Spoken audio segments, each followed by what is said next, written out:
आज आपण बनवणार आहोत मेथीचे पराठे, मऊ असे लुसलुशीत होणारे मेथीचे पराठे।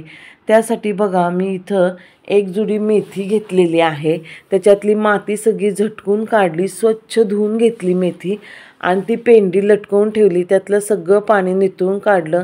नंतर मेथीचा फक्त मी इथं पाला घेतलेला आहे, आपल्याला देठं बिलकुल घ्यायची नाहीत। नंतर तो मेथीचा पाला सगळा व्यवस्थित बघा एकदम बारीक चिरून घेतलेला आहे, आपल्याला देठ अजिबात घ्यायची नाही। आता आपण याच्यावर बाकीचे इन्ग्रेडियंट्स घालूया। इथं मी बेडगी मिरची 1 चमचा घेतलेली आहे, कारण बेडगी मिरची आपल्याला फक्त कलरसाठी वापरायची आहे।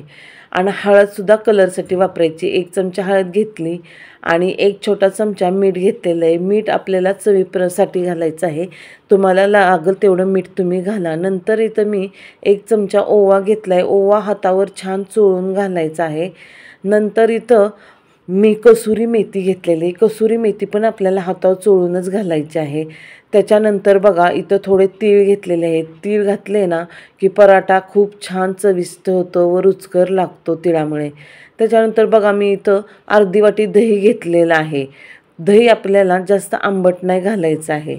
नंतर मी 2 चमचे बेसन घेतले आणि इथं लसूण, मिरची आणि अद्रकचा जो आपण ठेचा बनवला तो ठेचा घेतलेला आहे 1 चमचा।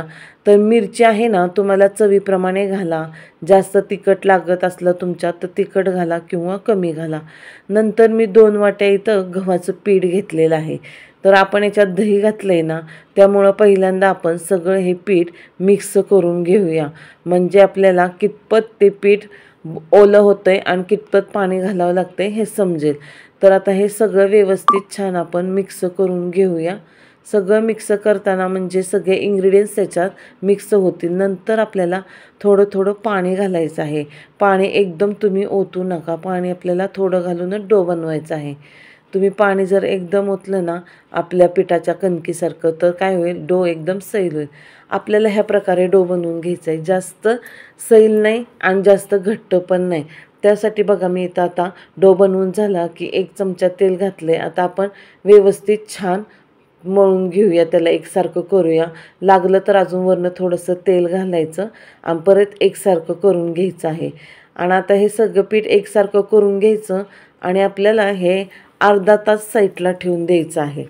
आता व्यवस्थित छान डो मळून झाला आहे, अर्धा तास आपण साईडला ठेवून देऊया।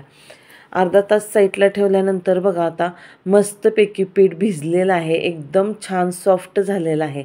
आता आपण ना थोडासा तेलाचा हात लावून पीठ घ्यायचं किंवा पिठाचा हात लावून तुम्ही घ्या, म्हणजे हाताला चिटकणार नाही।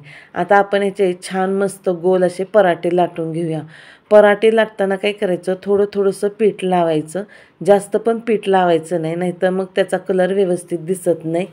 आणि पराठे लाटताना आपल्याला जास्त पातळ पण लाटायचे नाहीत आणि जास्त जाड पण लाटायचे नाहीत, पराठे एकदम मध्यम मीडियम लाटून घ्यायचे आहेत। तर बघा आता हा पराठा एकदम मस्त व्यवस्थित लाटून झालेला आहे। गॅसवर तवा गरम करायला ठेवला होता, तवा आता छान गरम झालेला आहे। त्याला आपण पहिल्यांदा तवा कोरडा असतो म्हणून त्याला थोडंसं तेल लावून घ्यायचं आहे। आपल्याला नेहमी पराठे भाजताना खाली तव्याला तेल लावायचं नाही आहे, पहिल्यांदा तवा कोरडा होता म्हणून लावायचं आहे।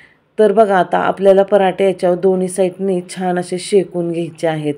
तर दोन्ही साईडनी मस्तपैकी पराठे आता शेकून झालेले आहेत बघा, एकदम मस्त पराठे झाल्यात, एकदम सॉफ्ट। तुम्हाला तव्यातून काढलं त्याच्यामुळं थोडंसं कडक वाटत असेल, पण थंड झाल्यावर एकदम मऊ असे सॉफ्ट पराठे होतात। तर तुम्ही ही रेसिपी एकदा आवर्जून करून बघा।